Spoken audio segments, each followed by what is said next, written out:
Gothic rock is a post-punk music genre established in the late 1970s with a moody, atmospheric and dark sounds. In this video, I'll be talking mainly about Gothic rock music itself and not so much about the subculture. Well, the thing is that I've been mentioning Gothic rock bands quite often but never really talking much about them, and today is the day, so let's begin.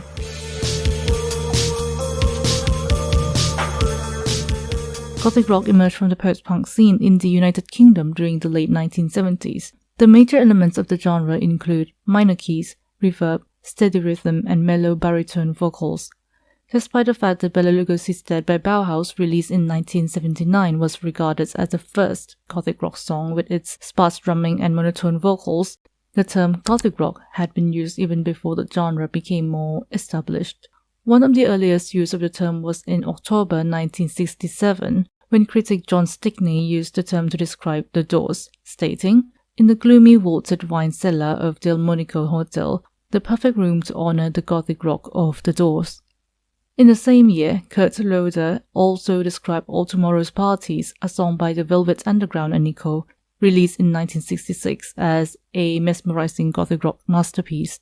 Actually, another influential proto-goth piece is Nico's 1968 album The Marble Index, which admittedly is also my personal favorite. The influences of these rock bands were very prominent. For instance, music critic Nick Kent mentioned this in 1978 about Siouxsie and the Banshees, a goth rock band. Parallels and comparisons can now be drawn with Gothic rock architects like The Doors and certainly early Velvet Underground.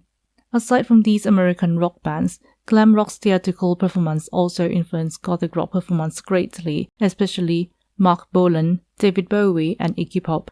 Apart from that, Bowie's dramatic vocal timbre also influenced many future Gothic singers. Likewise, the consistent snare drum sounds on Iggy Pop's The Idiot 1977 became a staple of Gothic rock also. As mentioned, Gothic rock has become more prominent as a genre after the release of Bela Lugosi's Dead in 1979 by Bauhaus, a post-punk band. But of course, a genre wouldn't be established without the emergence of other songs or albums with similar style. Bauhaus followed this with their debut album In the Flat Field in 1980, often cited as the first Gothic rock album. Around the same time, the Closer album in 1980s by Joy Division, also another post-punk band, helped solidify the old-school goth rock movement. And of course, we cannot talk about the early movement of Gothic rock without mentioning Siouxsie and the Banshees. First, the release of their album, The Scream in 1978, blurred the post-punk genre lines with music that incorporated angst styles of punk, but also soft and melodic. This would later be known as darkwave, another genre many goths listened to. Consequently, the band used more Gothic rock elements in their songs. This had become more evident in their Juju album in 1981. Batcave Club was one of the most prominent places to further establish the genre and also help solidify the goth subculture and also trad goth fashion. The Batcave was a weekly club night started in 1982 in Soho, London, by lead singer Ollie Wisdom and his band Specimen. The original Batcave Club actually ran early on every Wednesday at the Gargoyle Club. It moved to the Fullbird's Place and to Heaven before its popularity decreased, and the club was closed in 1985. Regulars at the Batcave Club include Robert Smith from The Cure, Siouxsie, and Peter Murphy from Bauhaus. The club often played a mix of punk, post-punk, reggae, glam rock, and new wave, which gradually evolved into a goth-centric playlist featuring bands like Bauhaus, Siouxsie and the Banshees, The Sister of Mercy, and Specimen. Aside from Batcave Club, there were other goth clubs like Kit Kat Club, or as known as Pleasure Dive, Slimelight, which also plays dark techno, dark wave, and future pop, and The Bank in New York City, to name a few. In America, Gothic rock began with bands like 45 Brave and Christian Death, whose more aggressive and punk-influenced style became known as Deathrock. Other American bands such as London After Midnight, Switchblade Symphony, and Scream's Rotina also contributed to the genre's expansion. By the way, just to mention, other early goth bands in the United Kingdom include The Dancer Society, Incubus Succubus, Rosetta Stone, The Mission, Alien Six Fiend, The March Violets, and Field of the Nephilim.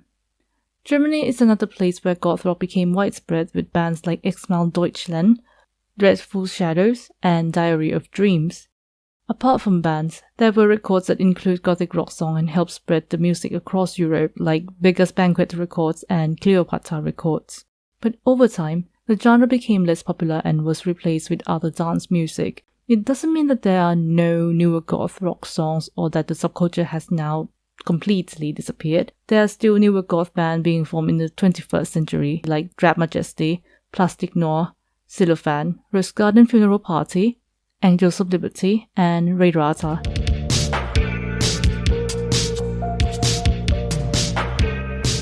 Gothic rock was influenced by post-punk energy as well as glam rock's theatrical and artistic expression. Main musical characteristics of Gothic rock includes the following: minor key melodies, dominant bass line that are high-pitched, reverb, scything guitar patterns, but more of angular lines and jangly distortions rather than heavy power chords. Tribal drum beats or drum beats that are often tom-heavy or repeated beats, and the usage of synthesizers. Vocal styles are often deep and in somber, kind of deep and gloomy baritones. Baritone is a middle-range vocal common in male, by the way.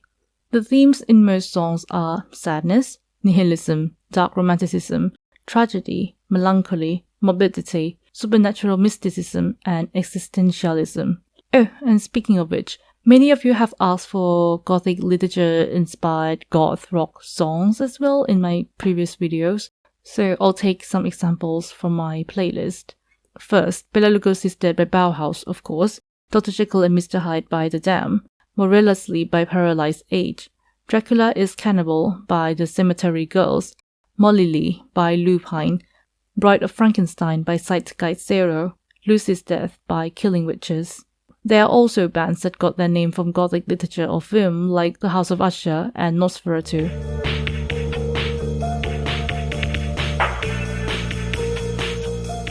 In this section, we'll talk mainly about post-punk, darkwave, cold wave, deathrock, and gothic metal. These genres are either similar to gothic rock or strongly associated with the genre. As mentioned, goth rock was developed from post-punk and is a part of the post-punk movement. But what is post-punk music? Post-punk emerged in 1977 as a response to punk music. Post-punk still maintains punk raw energy but started to experiment more with other non-rock influences like funk, electronic, jazz, disco music, avant-garde sensibilities, and some other styles. Goth bands like Siouxsie and Banshees and The Cure are also part of the early post-punk movement. Other post-punk subgenres include dance punk, punk music with rhythms of funk, disco, and electronic dance music like Hot Hot Heat, The Faint, and Gang of Four. No wave, avant-garde music and art movement with experimental sound of punk, jazz, noise, and funk. It's often described as chaotic and surreal like Lydia Lunch, Swans, and Sonic Youth. New wave. New wave is punk-influenced music with heavy use of synthesizers and electronics. It is lighter, quirkier, and more melodic with the influence of pop music. Some examples are Depeche Mode, Eurythmics, and Echo and the Bunnymen. Darkwave is a music style influenced by post-punk and new wave music. The term was first used in the 1980s. Influential bands of darkwave include Joy Division, Anne Clark, Depeche Mode, Gary Newman, Cocteau Twins, Soft Cells, and The Chameleons, as well as goth bands like Bauhaus, The Cure, Siouxsie and the Banshees, and the Sisters of Mercy. And this is why many goth playlists would also include darkwave music because there are so many overlapping bands. The genre is known for its slower tempos, lower pitched melodies, and a preference for minor keys, all of which make the music more melancholic. The music compositions revolve around electronic instruments, synthesizers, and drum machines. Compared to gothic rock, darkwave relies more on electronic instruments and synthesizers. It has a steadier and hypnotic rhythms and relies much less on theatrical visuals. Darkwave also has its subgenre, which include ethereal wave, also called ethereal darkwave or ethereal goth. It is dreamlike and uses reverb sounds with an airy vocal. Examples are Cocteau Twin, Did Can Dance, and Love Spiral Downwards. Neoclassical darkwave is darkwave with Western classical music and is prominent in orchestral arrangements and operatic vocals. Examples are Nox Arcana, Dark Sanctuary, and Autumn Tears. And I think I've mentioned this somewhere before, but actually I did listen to neoclassical darkwave before I get into goth rock music. Cold wave is another genre that emerged from post-punk. It is a pretty loose term, but generally it has a similar sparse arrangement and monotone vocals. The sound is often described as minimal and icy, thus the name cold wave. Examples of cold wave bands are Asylum Party, Moshadoma, and Shikera.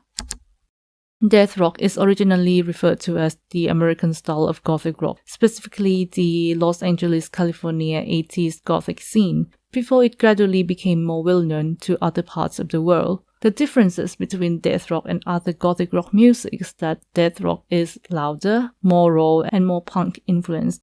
The term is also dark like Gothic rock but puts greater emphasis on horror, and Deathrock is considered as a kind of a subgenre of Gothic rock.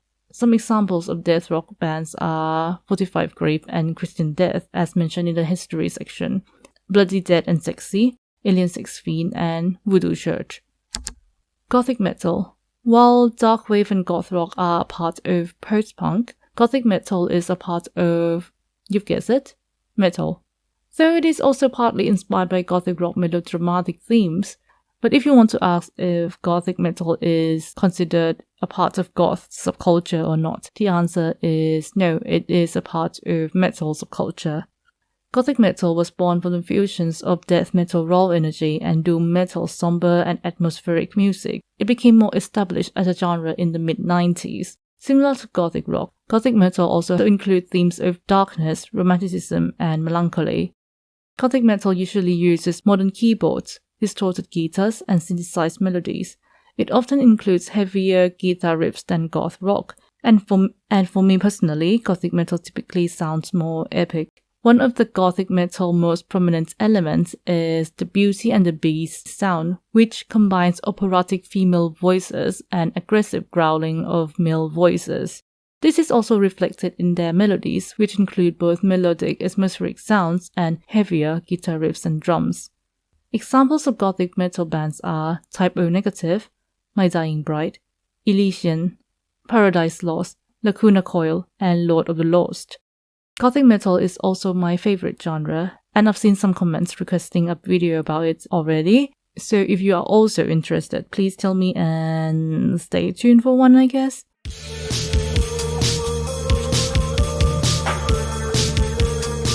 And that's Gothic rock. It's definitely one of my favorite genres, obviously, though I don't listen to it all the time, but it's a genre that I wish people who enjoy darker things would try to listen to. Because I've seen some people saying that Gothic rock is too heavy for them. Well, don't get me wrong, I understand if there are people who don't like this type of music, but many Gothic rock songs are actually very chill. If you want some recommendations, goth bands that are also ethereal darkwave like Mephisto Waltz, Sanguis Sinis, and the Eden House are a good start. Now, tell me, what's your favorite goth band? Any bands that are underrated? I'm pretty sure I didn't list all goth bands in the world in this video. And what's your impression on Gothic rock music? And that's it for today. I hope you have an amazing day. See you on the next journey.